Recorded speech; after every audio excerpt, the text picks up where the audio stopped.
Mango jam എങ്ങനെ ഉണ്ടാക്കാമെന്ന് കാണിച്ചു തരാം. കടയിൽ നിന്ന് വാങ്ങിക്കുമ്പോൾ ഭയങ്കര ഷുഗറായിരിക്കും, പിന്നെ അതിൽ എസൻസ് ആയിരിക്കും. അപ്പോൾ ഈ മാംഗോൻ്റെ ഒരു കറക്റ്റ് ഫ്ലേവർ നമുക്ക് കിട്ടില്ല. നമ്മൾ തന്നെ ഇങ്ങനെ സീസണിലൊക്കെ ഉണ്ടാക്കുമ്പോൾ നല്ല ടേസ്റ്റാണ്.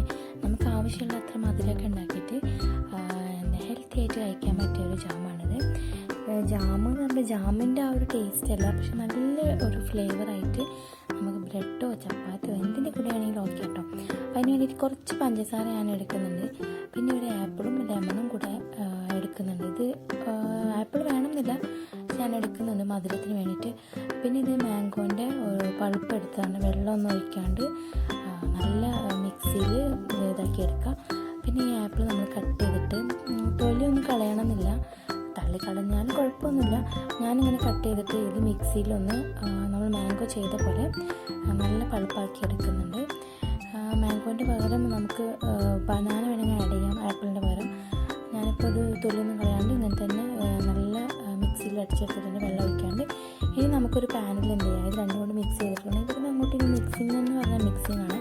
ഞാൻ ആദ്യം ആപ്പിൾ ഇട്ട് കൊടുക്കുന്നുണ്ട്. അപ്പോൾ ഞാൻ ഇതിലേക്ക് നെയ്യൊന്നും ചേർക്കുന്നില്ല, കുറച്ച് നെയ്യ് വേണമെങ്കിൽ ചേർക്കാം, പക്ഷേ ഞാനിവിടെ ചേർക്കുന്നില്ല. ഇത് പെട്ടെന്ന് തന്നെ ഉപയോഗിക്കാൻ കുറച്ച് ക്വാണ്ടിറ്റി അല്ലേ, അപ്പോൾ പിന്നെ കൂടുതൽ ലാസ്റ്റ് ചെയ്യുന്നൊന്നുമില്ലല്ലോ.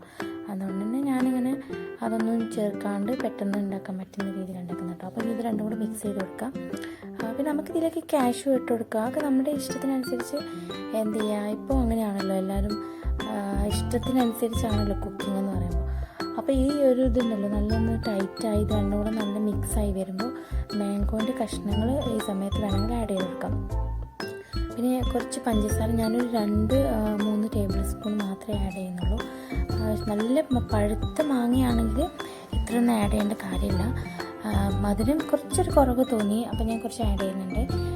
ഇത്ര വേണ്ടാന്നുള്ളവർക്ക് ഒഴിവാക്കട്ടോ. പിന്നെ ആ പഞ്ചസാര ഇട്ട് കഴിയുമ്പോൾ കുറച്ചും കൂടെ ഒന്ന് മെൽറ്റായി വരും.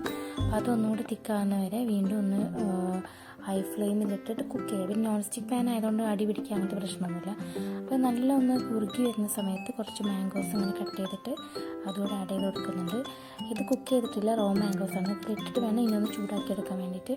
നല്ല ടേസ്റ്റിന് ഈ മാംഗോ ഇങ്ങനെ ഇടയിൽ വന്ന് കടിക്കുമ്പോഴൊക്കെ നല്ല അടിപൊളിയാണ്. അപ്പോൾ എന്നിട്ട് ലാസ്റ്റ് ഇത് മിക്സ് ചെയ്തിട്ട് ഈ സമയത്ത് നമുക്ക് വറുത്ത നട്ട്സൊക്കെ ഇട്ട് കൊടുക്കുക. ജാമിൽ അങ്ങനെയൊന്നും ഇടില്ല, പക്ഷെ കഴിക്കുമ്പോൾ ഒരു ടേസ്റ്റിന് വേണ്ടിയിട്ട് അതൊക്കെ ആഡ് ചെയ്യാം. ഞാനിപ്പോൾ ഇത്രയും ഇവിടെ വെച്ച് സ്റ്റോപ്പ് ചെയ്യണം, ഇനി കൂടുതലൊന്നും ആഡ് ചെയ്ത് കുളമാക്കുന്നില്ല. അപ്പോൾ ഭയങ്കര സിമ്പിളാണ്. പിന്നെ ലാസ്റ്റ് കുറച്ച് പുളിപ്പിന് വേണ്ടിയിട്ട് ഈ ലെമണിൻ്റെ ഒരു വളരെ കുഞ്ഞ് പീസ് ഇട്ടാണ്, കൂടുതലൊന്നും ആഡ് ചെയ്യാതെ ഇത്തിരി പോലും പീസ് എടുത്തിട്ട് ഒരു ടേബിൾ സ്പൂണൊന്നും പറയാനില്ല, ടീസ്പൂണും ഇല്ല, ഒരു ഇത്തിരി പോലും ഞാനതിൽ ലെമൺ ജ്യൂസും കൂടെ ആഡ് ചെയ്യുന്നുണ്ട്. ഇത്രയേ ഉള്ളൂ, നമ്മുടെ ജാമിൻ്റെ പരിപാടി കഴിഞ്ഞു. ഈവനിങ് ഒക്കെ വെറുതെ ഇരിക്കുമ്പോൾ എന്തെങ്കിലുമൊക്കെ ഒന്ന് ഉണ്ടാക്കണേ തോന്നി. ഇത് വലിയൊരു മാങ്ങേൻ്റെ ഒരു ക്വാണ്ടിറ്റിയാണ് കേട്ടോ. ഇത് ഇത്രയും നമ്മൾ ആപ്പിൾ ചേർത്തപ്പോൾ കുറച്ചും കൂടെ ഉണ്ടായിരുന്നുള്ളൂ, പക്ഷേ ആപ്പിളിൻ്റെ ഒരു ഫ്ലേവറൊന്നും ഇതിലില്ല കേട്ടോ, മാംഗോൻ്റെ ഫ്ലേവർ മാത്രമാണ് നിൽക്കുന്നത്. പിന്നെ ഇത് സെറ്റായെന്ന് അറിയാൻ വേണ്ടി ഇങ്ങനെ പ്ലേറ്റിലിടുക, എന്നിട്ട് അതൊന്ന് ചേർച്ച് നോക്കുക. അപ്പോൾ താഴേക്കൊന്നും വീണില്ലെങ്കിൽ പെർഫെക്റ്റ് ആയിട്ടുണ്ട്. പക്ഷെ കാര്യം എന്താ വെച്ച് കഴിഞ്ഞാൽ ഇതിനൊന്നും ആവശ്യമില്ല, കാരണം നമുക്കിത് ഒരു ദിവസം കൊണ്ട് തന്നെ തീർക്കും. ഇത് വളരെ കുറച്ച് ക്വാണ്ടിറ്റി ഉള്ളൂ. പിന്നെ 4-5 ബ്രെഡിലേക്ക് തന്നെ ഉള്ളൂ, കണ്ടിട്ട് തോന്നുന്നില്ല. അപ്പോൾ നിങ്ങൾക്ക് ഇഷ്ടമായി ട്രൈ ചെയ്ത് നോക്കാം, കമൻറ്റ് ചെയ്യണേ. പിന്നെ ഞാൻ ആദ്യമൊക്കെ ഷെയർ ചെയ്യാൻ പറഞ്ഞിട്ടുണ്ട്, ഞാൻ എന്തിനാണ് പറഞ്ഞതെന്ന് എനിക്ക് തന്നെ അറിയില്ല, അന്ന് യൂട്യൂബിനെ പറ്റി ഐഡിയ അറിയില്ലല്ലോ. അപ്പോൾ ഇത്രയേ ഉള്ളൂ. അപ്പോൾ